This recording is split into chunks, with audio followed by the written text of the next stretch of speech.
Hola, ¿qué tal? Muy buenas y bienvenidos a un nuevo vídeo.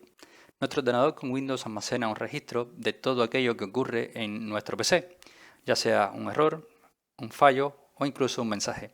Este registro es llevado a cabo por el visor de eventos, por el que si estás recibiendo mensajes de error o funcionamientos erráticos del sistema operativo es bueno echar un vistazo a dicho visor de eventos.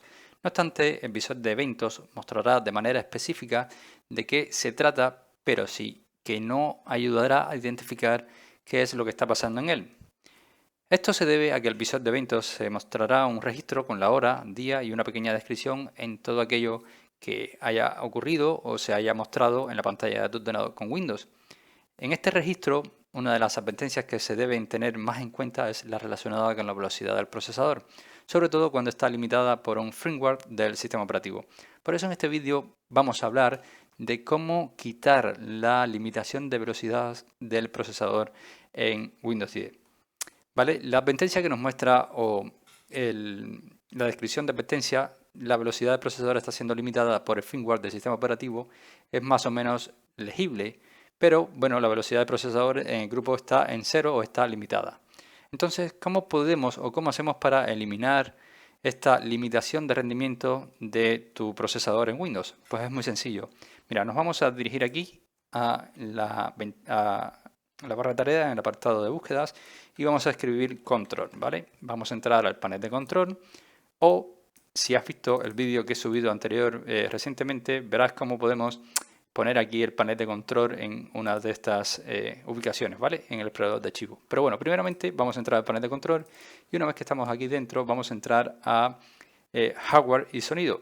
Después entraremos a opciones de energía y cuando estemos dentro de opciones de energía veremos que tenemos dos planes. Uno es equilibrado recomendado y yo en mi caso lo tengo como máximo rendimiento. Pero bueno, en tu caso si lo tienes así vas a entrar en configuración de plan y una vez que estás dentro de configuración de plan verás que tienes aquí una opción llamada cambiar la configuración avanzada de energía. Por lo tanto, aquí entraremos al estado de la configuración de la energía del sistema operativo. Entonces, en esta opción vamos a entrar a un apartado que se llama Administración de energía del procesador, que la tendremos aquí estamos en disco duro, aquí está, Administración de energía del procesador, ¿vale? Entonces, vamos a indicarle que el estado mínimo del procesador, que es esta función que tenemos aquí, estado mínimo del procesador, la configuración ahora mismo la tenemos al 5%. Por lo tanto, en esta configuración tendremos que asegurarnos de que el estado mínimo del procesador, que este porcentaje, recuerden que va en porcentaje, no sea demasiado bajo, porque por este motivo podríamos tener un error en el procesador o un informe en el visor de eventos relacionado con el procesador de tu sistema, de tu PC, ¿vale? De tu sistema operativo. Entonces, así de sencillo es como ir quitando las limitaciones de velocidad del procesador en Windows 10. Espero que este vídeo te haya resultado interesante. Si es así, te invito a que me dejes tu like. Si tienes alguna duda, déjala en el comentario e intentaré respondértela con la mayor brevedad posible. Nos vemos.